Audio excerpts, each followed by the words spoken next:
In primetime news this evening, expect a blitz. Government outlines plans for first mass vaccination on Saturday.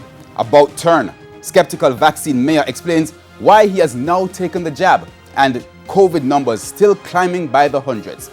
Good evening and welcome to Primetime News, on air and online at onespotmedia.com. I'm Herman Green.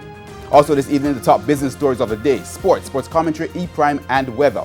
But of course, first we need your feedback, your response to our feedback question. This evening we are asking, what are your views on the pastor who has threatened the Prime Minister over his decision to impose weekend lockdowns? Share your comments online, facebook.com/televisionjamaica, and tweet us at televisionjam. Please stay tuned. Primetime News returns right after this break.